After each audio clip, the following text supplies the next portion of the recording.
Hi, this is Jayme Hansen with Bourbon and Biz. Today I have a special guest, my good buddy Ray, who works at the office of Chief of Chaplains.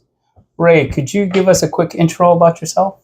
Hey, Jayme, first of all, thanks for having me. It's always a thrill to get around you and talk to you. You're one of the smartest dudes I know. So I'm Chaplain Ray Santiano, Lieutenant Colonel type. I work at the Office of the Chief of Chaplains, where I serve and work as the Chief Financial Officer, and just have the opportunity to advocate for POM and budget for all of the resource requirements, essentially Army-wide, right? Because the Chief of Chaplains, who's a two-star, Chaplain Thomas Soljum, is proponent for all religious support across the Army. So our task is pretty broad, and we do it exceptionally well with the team that I have the pleasure of working with every day.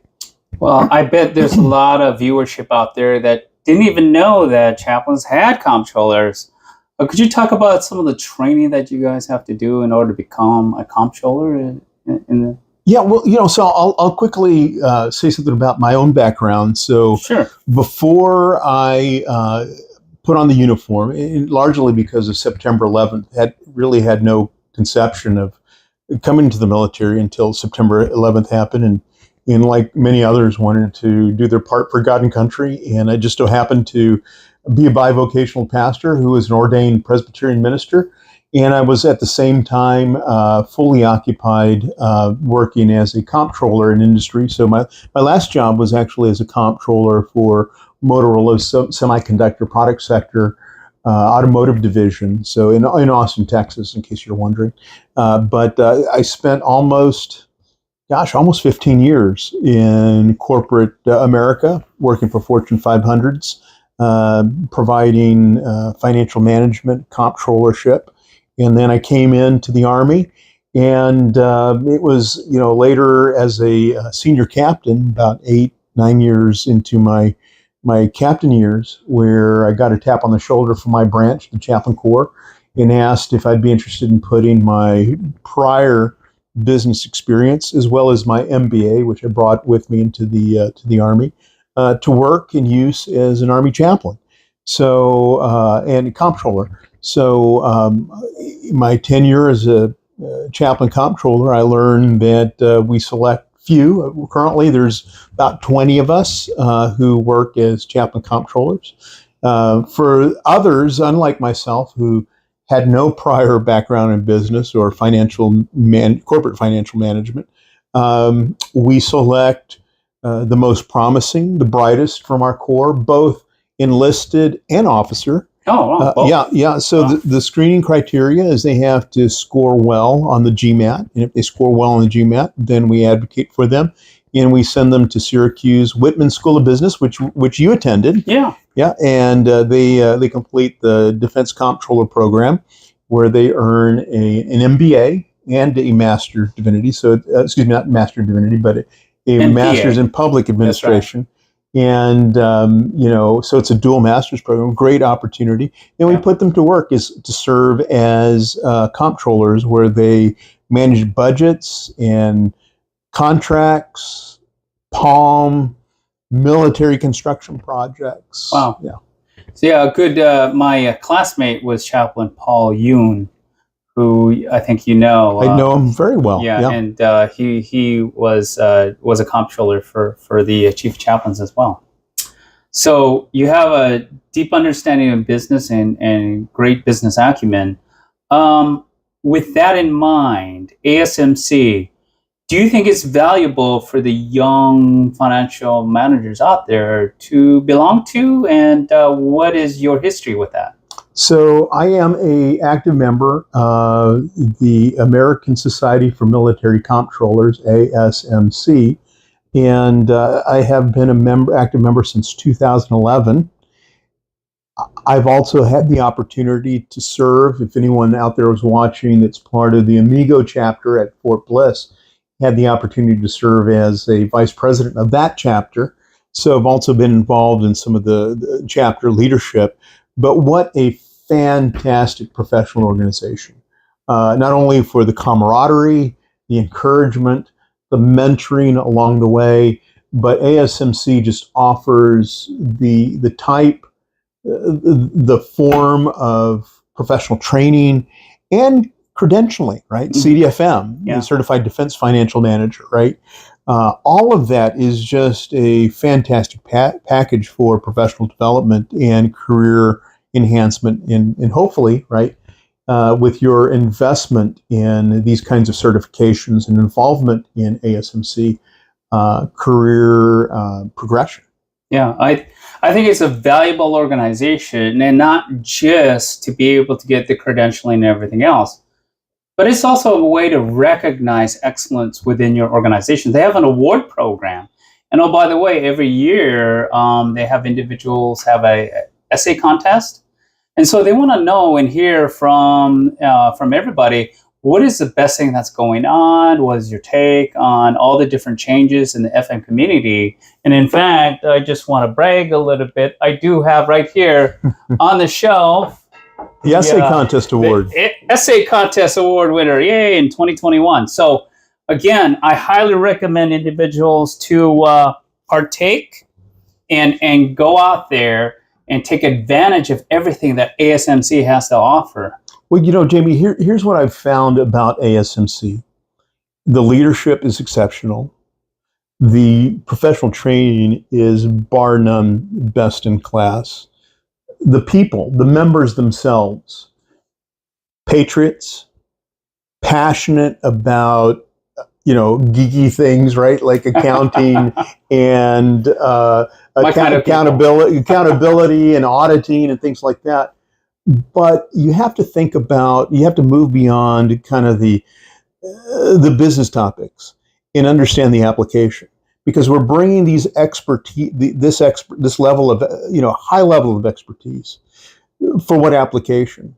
Yeah. And it's for the common good, the common defense of this fantastic nation that we get to live in, enjoy the freedoms that we enjoy, right? That's right. It's for the soldiers, it's for the dependents, it's for the DA civilians that we serve every day, whether it's in execution, obligation management, or, budgeting or programming, where you're looking and thinking about years into the future. What are the needs of our Army, and what are the needs of our soldiers and dependents, and how do we provide for that? I haven't found a job that's more rewarding, more creative, more demanding from my ability to have to think strategically and critically.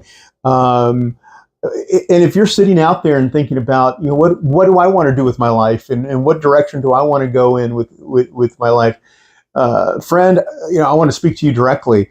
Become a member of ASMC, number one. Number two, hone your resume, jump on usajobs.gov and start applying, because if you're a talented financial manager, even if you spent most of your life in corporate America, your government, the United States government, could use your capability and your talent. Hey, thanks for sharing your thoughts on that. Before I get to the next question, there's some viewers out there that think that this wall of whiskey is actually fake. So I just want to grab a bottle, and especially having a chaplain here, that you can be a witness that all of these bottles are actually real. Well, I don't know. All I see is a cardboard. Yeah, you got to. Well, there's a bottle in there. So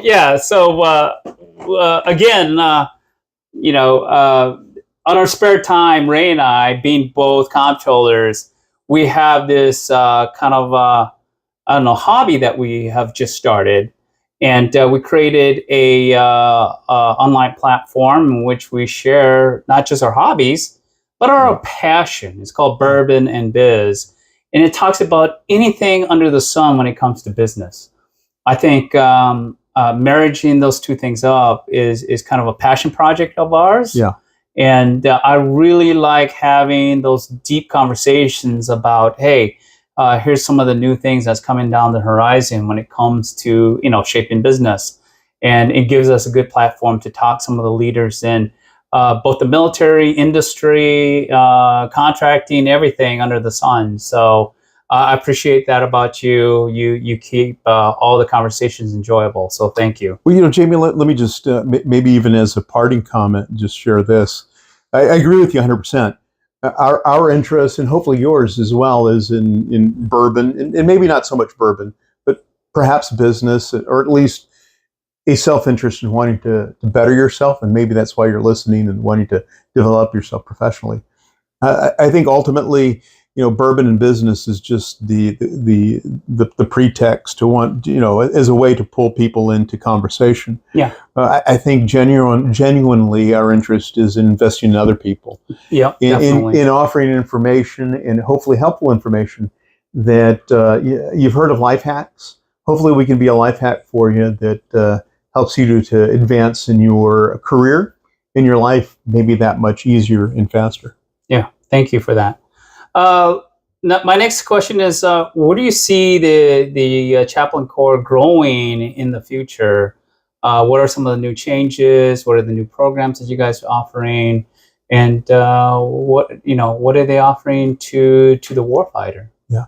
So I'm excited about two primary things. One is the challenge that's in front of not just chaplains who are comptrollers, but every comptroller.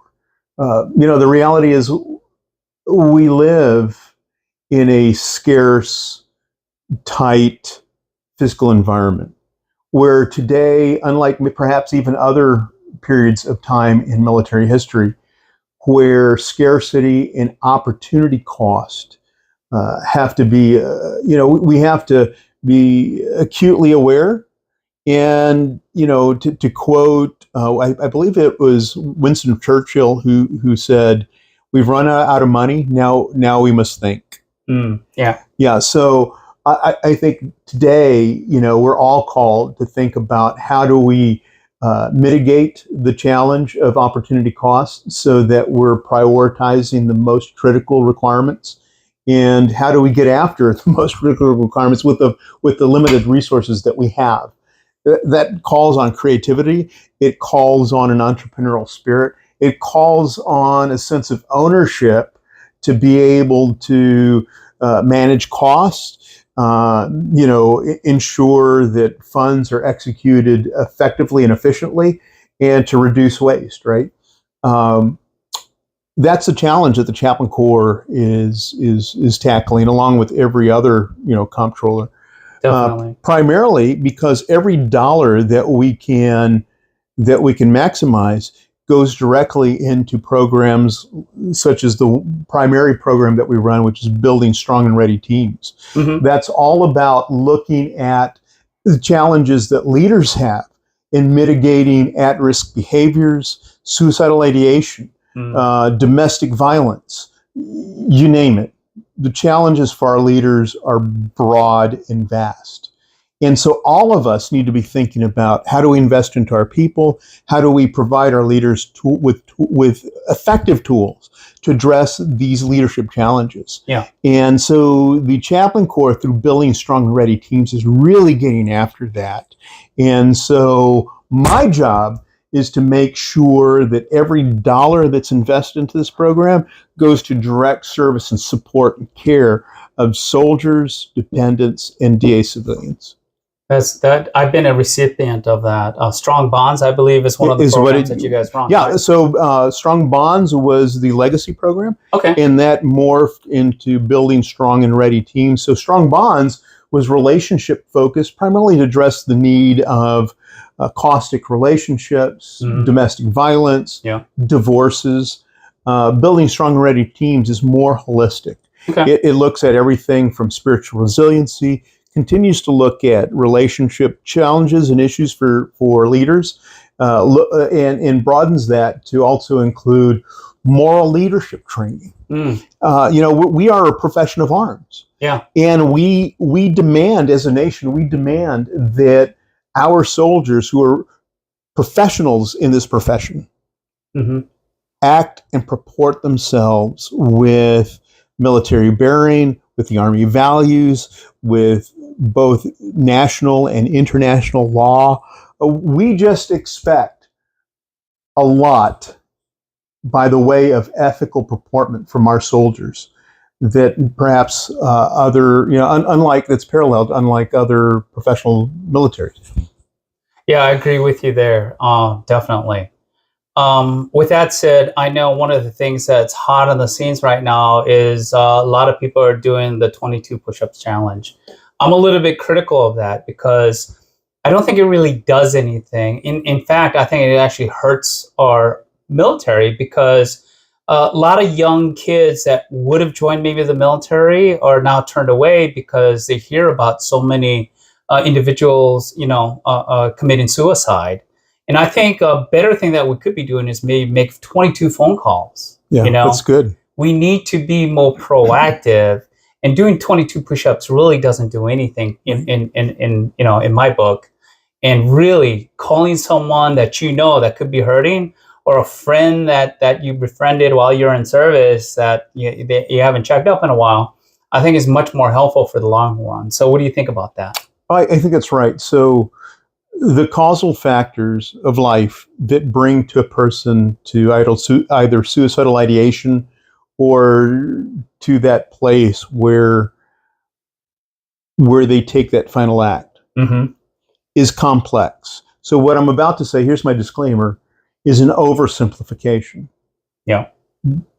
Given there are essentially three common factors that kind of drive these behaviors and these actions: a sense of helplessness, a sense of hopelessness, and a sense of worthlessness. In a phone call that really expresses to someone in a genuine and heartfelt way, to someone because we don't know what's going on in someone's head and mind or heart.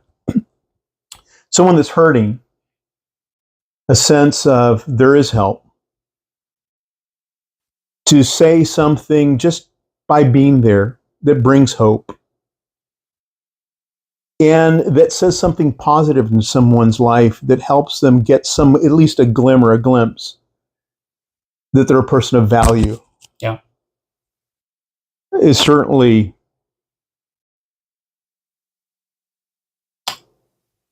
effective.